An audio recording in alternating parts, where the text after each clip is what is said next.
The morning traffic hummed along Main Street as the elderly woman stood outside the diner, her fingers curled around the strap of her faded purse. She tried to read the waitress's lips, but the fast, impatient movement of the young woman's mouth left her lost. Her hearing aids hadn't worked properly in weeks, and today the world felt even quieter, even farther away. She gently signed for the woman to slow down, but the waitress didn't understand. 3 teenage boys sitting by the window noticed her struggling. One of them nudged his friend and smirked, lifting his phone to record.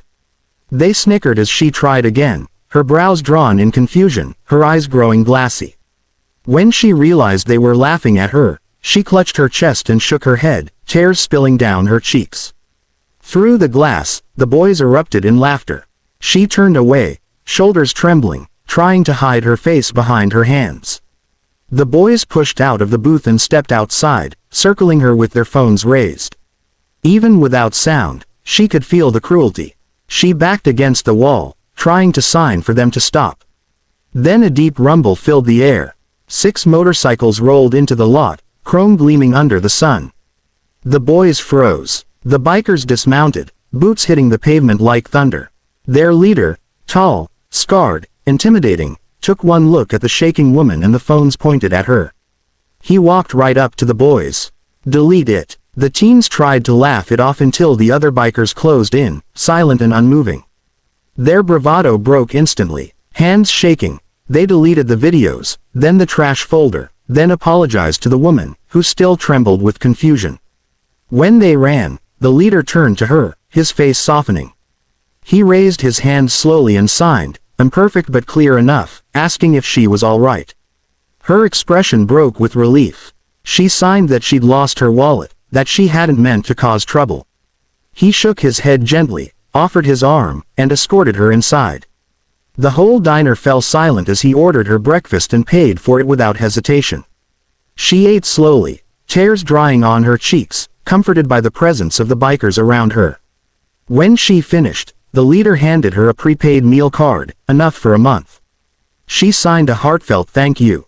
He responded with only 2 simple words, signed with steady hands. "You matter. .. The old woman walked with small, careful steps, scanning the menu posted in the diner window.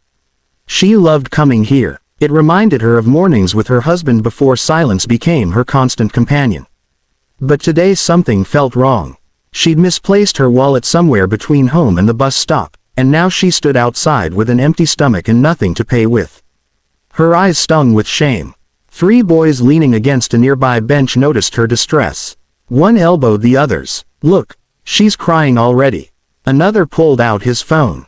"Watch this go viral." They walked over, standing too close, blocking her view of the door. She couldn't hear their words, but the mocking expressions said enough. When she raised her hands to sign that she didn't understand, they burst into laughter. The tears she tried to hide escaped anyway. She shook her head, silently pleading with them to leave her alone. Instead, they stepped closer, recording every second of her humiliation. Customers inside glanced out, then turned away, unwilling to intervene. The first motorcycle engine cracked through the air like gunfire. Then another. Then 4 more. The boys froze as the iron shepherds pulled into the lot, black jackets and patches gleaming. Their leader's gaze landed on the scene instantly, the crying woman, the raised phones, the boys. Trying to look tough, he didn't shout. He didn't need to. "Hand them over," he said, holding out a large, calloused palm. The boys scrambled to obey. He flipped through their galleries, deleted the videos, then stepped so close their backs hit the wall.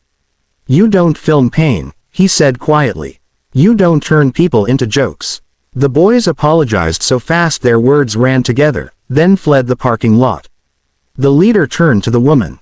She shrank back at first, unsure, until he raised his hands and signed slowly, asking if she was hurt. Her relief was immediate, overwhelming. She explained the missing wallet. He nodded, placed a reassuring hand on her shoulder, and guided her inside. The waitress brought warm food minutes later, tears in her own eyes as she watched the woman's shaking hands try to sign thank you again and again. One of the bikers stepped forward with a month-long meal card already paid for. The woman pressed a trembling hand to her heart. The bikers simply nodded, as if to say kindness wasn't charity, it was duty.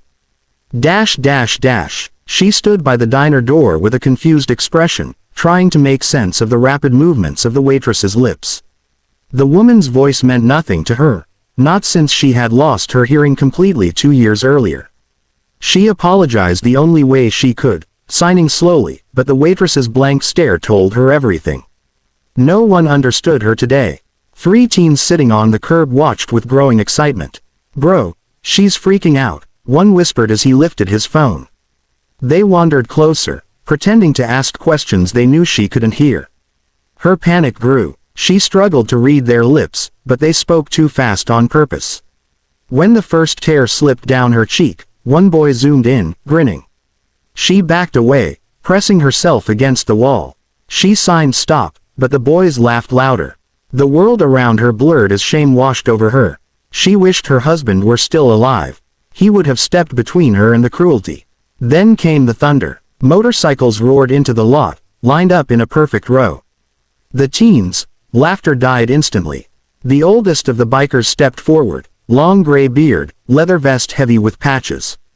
He surveyed the scene once, eyes narrowing when he saw the raised phones. "Hand them over," he said.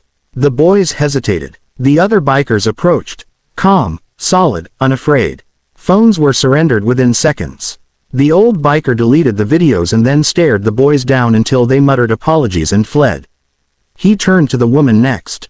Slowly, carefully, he signed a greeting. Her breath caught. She hadn't seen anyone sign in months. She explained everything. Her wallet, her confusion, her fear. The man nodded and offered his arm. They went inside together. He ordered her a full breakfast. She tried to refuse, but he insisted. When she finished eating, he placed a small envelope on the table, a gift card covering 30 meals. Her hands flew to her face. Cheers streamed freely, but these cheers were soft, grateful. The bikers rose as one, wished her a good day, and walked out.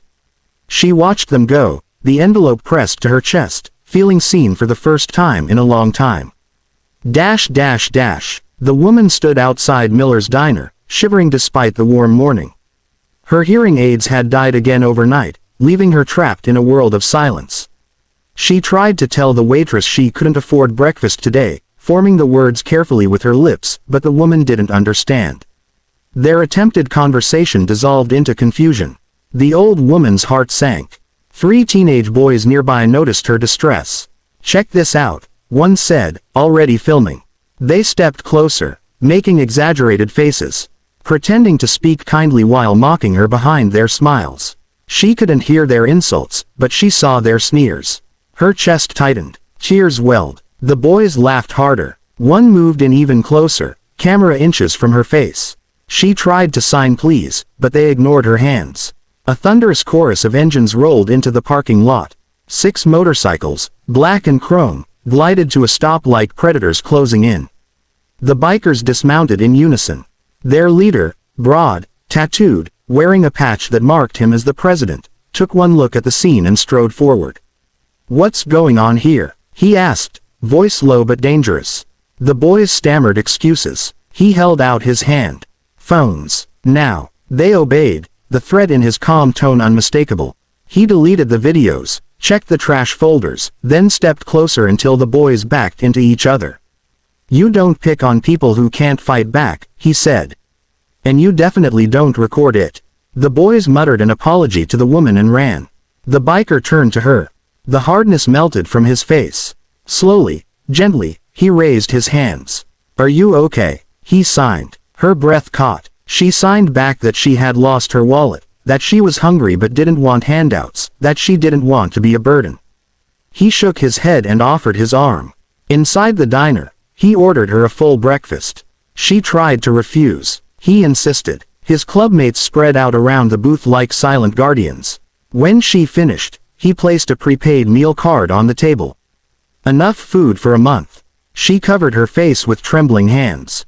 When she signed "thank you," he signed back. "You're not alone. Not today."